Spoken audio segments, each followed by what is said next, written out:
Welcome to জেপিটি academy. প্রিয় শিক্ষার্থীরা, আজকে আমি তোমাদের চতুর্থ শ্রেণীর আমাদের পরিবেশের দ্বিতীয় পর্যায়ক্রম মূল্যায়নে অর্থাৎ রায়মার্ট অ্যান্ড প্রশ্নবিচিত্রার দ্বিতীয় পর্যায়ক্রম মূল্যায়নের যে মডেল স্কুলগুলো আমি ইতিপূর্বে শুরু করেছি, আজকে আমি তোমাদের 2 নম্বর মডেল স্কুল সম্পূর্ণ আলোচনা করব।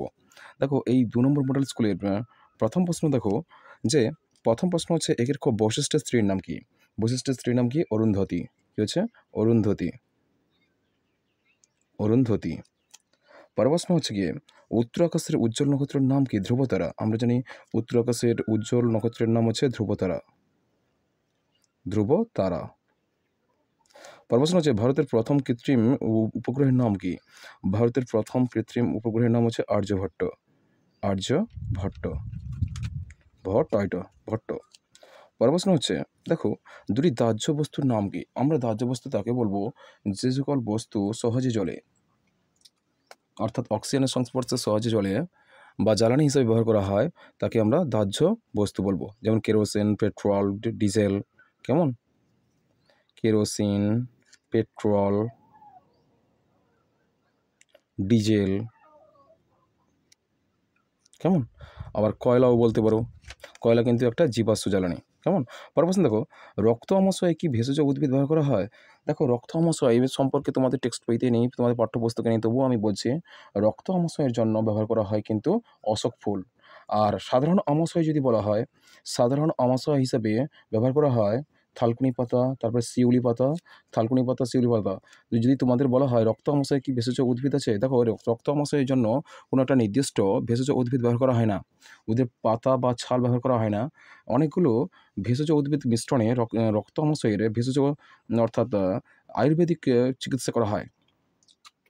তো এছাড়াও রক্ত আমাশয়ের ক্ষেত্রে সচরাচর অশোক ফুলটা ব্যবহার করা হয়। অশোক ফুল ব্যবহার করা হয়। অশোক ফুল ব্যবহার করা হয়।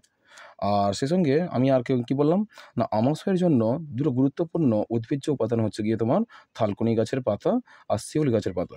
থালকুনি আর শিউলি শুধুমাত্র আমাশয়ের ক্ষেত্রে।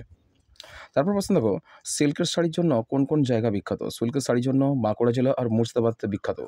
বাঁকুড়া জেলার কিন্তু খুবই বিখ্যাত। বাঁকুড়া জেলার সিল্কের শাড়ির জন্য বিখ্যাত একটা জেলা। সেই সঙ্গে বাঁকুড়ার বিষ্ণুপুরটা বিখ্যাত মূলত, আর সেই সঙ্গে হচ্ছে মুর্শিদাবাদও কম বিখ্যাত নয়। তাহলে দুটো জেলার নাম বলবে তোমরা, হচ্ছে বাঁকুড়া জেলা আর হচ্ছে মুর্শিদাবাদ। বাঁকুড়া জেলা আর মুর্শিদাবাদ। কেমন? কোন কোন জেলা বললাম আমি? বাঁকুড়া জেলা আর মুর্শিদাবাদ। পরের প্রশ্ন দেখো, 6 থেকে প্রশ্ন, পিতল ঢালাই শিল্পীদের কি বলা হয়? পিতল ঢালাই যারা করে তাদেরকে বলা হয় মালাহার, ঢেপ্পো, শেকরা ইত্যাদি নামে ভূষিত করা হয়। মালাহার, ঢেপ্পো আর শেকরা। আমি একটা লিখে দিচ্ছি ছোট্ট করে, দেখো, মালাহার লিখে দিলাম। মালাহার। তারপর ঢেপ্পো বলা হয় কোথাও, আর একটা শেকরা বলা হয়। দন্তস জফলাকার ক রয়াকার, শেকরা। তারপর প্রশ্ন দেখো, ছৌ নাচ কোন জেলায় দেখা যায়? ছৌ নাচ দেখা যায় কিন্তু পুরুলিয়া জেলায়। পুরুলিয়া জেলায় কিন্তু ছৌ নাচ দেখা যায়। বেশ, পরের প্রশ্ন দেখো, আমরা পরের প্রশ্ন চলে এলাম। দেখো, তোমার বয়স কত? তুমি কতবার সূর্যকে প্রদক্ষিণ করেছো? দেখো, যদি এক্ষেত্রে তোমাদের যদি নির্দিষ্ট নাম যদি বলা হয়, সেক্ষেত্রে যদি ধরো তোমার বয়স হয়েছে গিয়ে, তোমার বয়স ধরো 10 বছর 5 মাস। 10 বছর 5 মাস। 5 মাস। সেক্ষেত্রে তুমি কতবার সূর্যকে প্রদক্ষিণ করেছ? তুমি করেছ 10 বার। 10 বার। অর্থাৎ তোমার 10 বছর মানে কি, সূর্যকে প্রদক্ষিণ করতে পৃথিবীর সময় লাগে প্রায় 1 বছর। 1 বছর হচ্ছে 365 দিন। 1 বছর সমান কত হয়? 365 দিন। আর আমরা জানি আমরা 365 দিনে 1 বছর। অর্থাৎ আমাদের একটা বছর মানে কি, আমাদের বয়স একটা বছর মানে কি পৃথিবীকে একবার প্রদক্ষিণ করা। সুতরাং এখানে তোমার বয়স যদি 10 বছর 5 মাস হয়, তাহলে তুমি কতবার সূর্যকে প্রদক্ষিণ করেছ? তুমি 10 বার। তুমি 10 বার সূর্যকে প্রদক্ষিণ করেছ। সূর্যকে প্রদক্ষিণ করেছ। আর যদি সেক্ষেত্রে পৃথিবী যদি বলা হয় তোমার বয়স কত, যদি পৃথিবীকে লক্ষ্য করে বলা হয়, তাহলে পৃথিবীর বয়স অনেক বছর হয়েছে। প্রায় 35,000 বছর আগে, 35,000 বছর আগে পৃথিবী সৃষ্টি হয়েছে। প্রায় 35 লক্ষ বছর আগে পৃথিবী সৃষ্টি হয়েছে। আর তুমি কতবার সূর্যকে, অর্থাৎ পৃথিবী কতবার সূর্যকে প্রদক্ষিণ করেছে? সে 35 লক্ষ বছরবার যবে থেকে পৃথিবীর সৃষ্টি হয়েছে।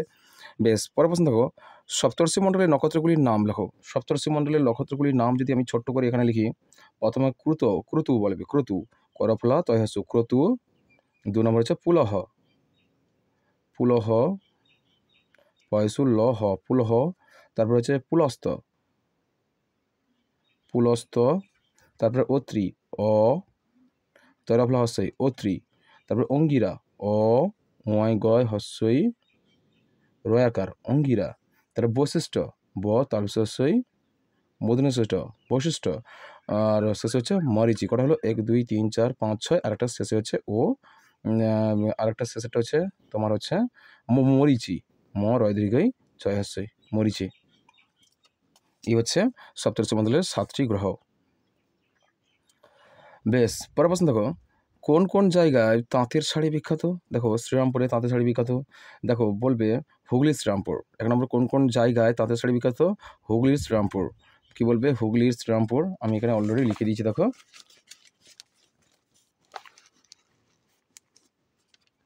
দেখো 1 নম্বর হচ্ছে হুগলির শ্রীরামপুর, ধনেখালি, হুগলির শ্রীরামপুর, ধনেখালি, আর নদিয়ার নবদ্বীপ আর ফুলিয়া। এই কয়টা অঞ্চল, আমাদের পশ্চিমবঙ্গের এই কটা অঞ্চল তাঁতের শাড়ির জন্য বিখ্যাত। পরের প্রশ্ন দেখো, সারি গান কি? সারি গান তোমাদের বইয়ের 176 নম্বর পেজে আছে। দেখো দেখো যে সারি গান, ছাদ পেটানো, নৌকো চালানো, মাছ ধরা প্রভৃতি কাজ করার সময় মানুষ যে গান গায় তাকে সারি গান বলে। কেমন? আর এছাড়াও অন্যান্য মাঝিদের টুসু গান আছে, তারপর ভাদু গান আছে, ভাদ্র মাসের গান, তারপরে বাউল গান, কত রকমের গান আছে তোমাদের। তারপরে অনেক রকমের গান তোমাদের ভাটিয়ালি, এই সমস্ত গানগুলো তোমাদের এই পল্লী প্রকৃতির গানগুলো অতি প্রাচীন সুপ্রাচীন কালের গাওয়া, এখনও হয়তো আছে আমাদের উত্তরবঙ্গে কিছু কিছু জেলায় আছে। কেমন? পরের প্রশ্ন চলো, কোন কোন জেলার গালা শিল্প বিখ্যাত? পেজ নাম্বার তোমাদের 168 পেজ। দেখো দেখো গালা শিল্প, এখানে অনেকগুলো শিল্প আছে, তাঁত শিল্প, গালা শিল্প, মৃৎশিল্প, রেশম শিল্প। তোমাদের প্রশ্ন ছিল গালা শিল্প কোন কোন জেলায় বিখ্যাত? পুরুলিয়া জেলার ঝালদা, বাঁকুড়া জেলার সোনামুখী ও খাতড়া। এই তাঁত শিল্প দেখো হুগলি জেলার শ্রীরামপুর, বেগমপুর, ধনেখালি, আর তারপর নদিয়া জেলার হচ্ছে শান্তিপুর, নবদ্বীপ, ফুলিয়া, এই সমস্ত অঞ্চলে তাঁত শিল্পগুলো বিখ্যাত। আর মৃৎশিল্প হচ্ছে কলকাতার কুমোরটুলি, কালীঘাট, আর নদিয়া জেলার হচ্ছে কৃষ্ণনগর, ঘুটনি, ও বাঁকুড়া জেলার বিষ্ণুপুরের পোড়ামাটির শিল্প বিখ্যাত। আর রেশম শিল্প দেখো, রেশম শিল্প কোন কোন জেলা বিখ্যাত? মালদা জেলার বিখ্যাত। মালদা জেলার কোথায়? কালিয়াচক ও সুজাপুর। আর মুর্শিদাবাদ জেলার হচ্ছে বহরমপুর। কেমন? এই সমস্ত অঞ্চলে রেশম শিল্প বিখ্যাত। আর তোমাদের প্রশ্ন ছিল গালা শিল্প কোন কোন অঞ্চলে বিখ্যাত? গালা শিল্প হচ্ছে পুরুলিয়া জেলার ঝালদা, বাঁকুড়া জেলার সোনামুখী ও খাতড়া। পরের প্রশ্ন দেখো, ছৌ নাচের মুখোশ কী কী জিনিস দিয়ে তৈরি হয়? দেখো আমি অলরেডি লিখে ফেলেছি। দেখো ছৌ নাচের যে জিনিস, ছৌ নাচের মুখোশ তৈরি করতে যে সমস্ত জিনিসগুলোর প্রয়োজন হয় সেগুলো হচ্ছে, দেখো